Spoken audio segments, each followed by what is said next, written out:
Alors ce matin, j'invite tous les gens qui ont les petits Bangala, hein, les petits Nzoka, de venir vous faire soigner chez les médecins traditionnels. Parce que ça se soigne. Un homme ne doit pas avoir un petit Bangala, c'est-à-dire un petit truc comme ça, là, tu mets ça chatouille et tu es là, tu transpires. Tu dis à la fille, est-ce que tu sens ça? Hein? Est-ce que tu mets ça? Elle va sentir quoi? Tu as, je ne sais pas, le pouce, l'index, le majeur, l'annulaire, l'auriculaire. Ton Bangala, c'est l'auriculaire. Tu vas dire à la pauvre fille, est-ce que tu sais, elle va sentir quoi? Quel auriculaire elle va sentir? Donc, il faut vous faire soigner. Vous devez manger le kuta, le keta. On vous fait des massages pour allonger le pipi. Cette année, j'ai eu 2 filles dans mon prépa.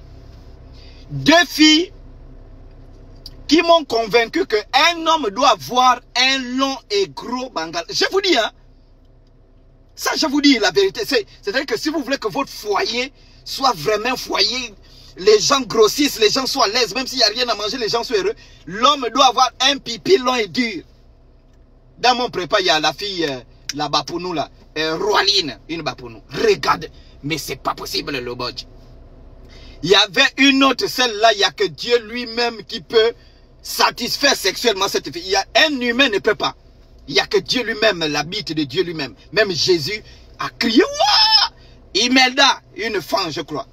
Regarde, mais ça c'est même pas un bodge, ça c'est, mais c'est pas possible, c'est pas un bodge.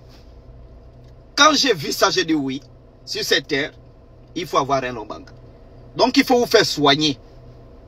Vous fuyez la médecine traditionnelle. Je vous informe que le Sénat a fait passer une loi. Désormais, la médecine traditionnelle va devenir légale. On va voir où vous allez encore fouiller. Bande de couillons.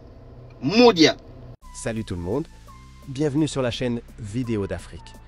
Ici, tu retrouves toute l'actu, les buzz et plein d'histoires qui font vibrer notre beau continent. Alors, abonne-toi dès maintenant, lâche ton like, partage la vidéo et surtout, dis-nous en commentaire ce que tu en penses.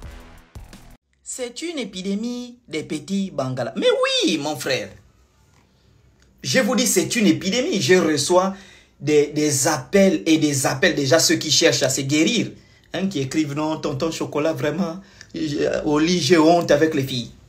Et les femmes aussi qui m'écrivent, et la majeure partie, ce sont des chrétiennes.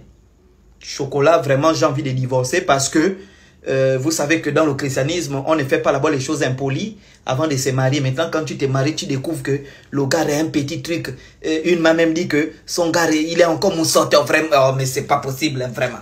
Il est moussoteur, vraiment. Il est moussoteur. La dame me dit que non, vraiment, je n'en peux plus, Chocolat. Vraiment, conseille-moi. Donc, c'est pourquoi toutes les femmes qui ont couché avec les pasteurs, prophètes, diacres, évangélistes, docteurs, chrétiens, musiciens, qui ont des petits Bangala, vous m'écrivez en privé. Vous donnez le nom, je vais dénoncer la liste des chrétiens qui ont des petits Bangala. Et la raison qu'ils trouvent, c'est, oh non, ce n'est pas la taille qui compte, ni la grosseur, mais c'est le travail qu'on fait avec. C'est faux. C'est faux. La femme doit sentir le moudouma ici, là, à l'estomac, comment ça gratte. Vous me parlez de quoi? Hein?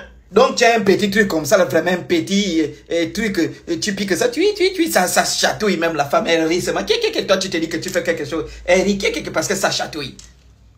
Donc vous me faites la liste, je démasque tous ces faux pasteurs. Les faux pasteurs, ils baissent vos femmes, même ils n'ont rien, pas de Bangala, rien. Vraiment ils sont là, oh Jésus, oh le Saint-Esprit. Quel Saint-Esprit? Donc vous, mais c'est un phénomène, hein. Et je vais vous annoncer au début du mois de septembre la saison 2 de notre combat. Ça va bousiller. Ça va péter. Bande d'impolis. Il m'a violée. Il a pris ma virginité. J'avais l'impression qu'il y avait un animal. Vous savez pourquoi les pasteurs du christianisme sont fâchés quand je fais sortir les gens des églises?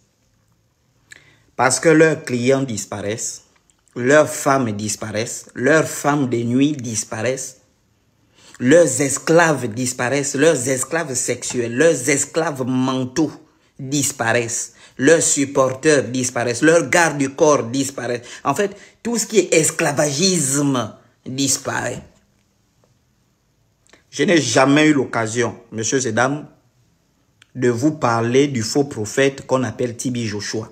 J'ai parlé de ça en haut. Je vous annonce que samedi, nous aurons un live sur TB Joshua. Je vais prendre ces photos que je vais brûler. Je vais vous expliquer, je vais vous faire parcourir le documentaire. Nous allons mettre ici la télé. Vous allez regarder ce documentaire-là, partie par partie. Et vous allez découvrir que tout ce que vous voyez là, venez dire Jésus. Parce que quand vous regardez TB Joshua, c'était Jésus m'a dit, le Seigneur m'a dit, tu as l'esprit du chien, que Dieu te délivre. Sors au nom de Jésus, sors au nom de Jésus. Aujourd'hui, nous avons des femmes qui viennent témoigner. Parmi lesquelles cette femme-là qui a été violée à 17 ans, elle dit, quand le prophète est monté sur elle, elle sentait comme si c'était un animal, un démon qui prenait sa virginité. Et je vous ai dit, je vous le répète. D'ailleurs, il y a quelqu'un qui m'a écrit pour dire, sa nièce de 17 ans était en train de mourir. Et pendant qu'elle était en train de mourir, elle dit, oh, je vois Jésus, il est en train de découper mon corps. Je vois Jésus. Je vous ai dit que Jésus, c'est Satan. Vous êtes dans la distraction. Jésus, là, le mot Jésus, c'est Satan. Et quand vous mourrez, vous tous qui êtes sous l'onction de ce Jésus-là, vous irez directement en enfer. D'ailleurs, c'est lui qui va vous accueillir. C'est lui qui sera là, parce que c'est lui que vous avez prié. C'est lui que vous avez servi. C'est lui que vous avez adoré. Hein? Vous êtes les premiers à critiquer l'église catholique, que l'église catholique adore Satan.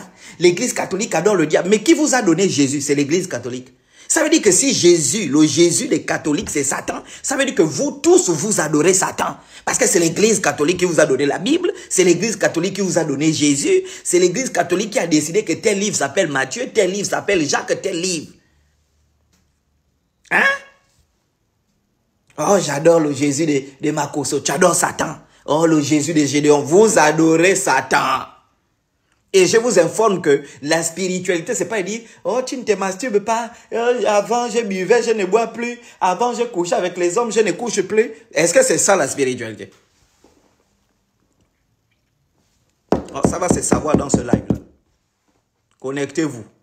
On va casser la baraque. Et vous allez comprendre comment l'esprit de TB Joshua a parcouru toute l'Afrique pour fabriquer des petits TB Joshuasiens qu'on retrouve aujourd'hui, ces connards. Bande de pédés, enculés avec vos bangalas de Jésus.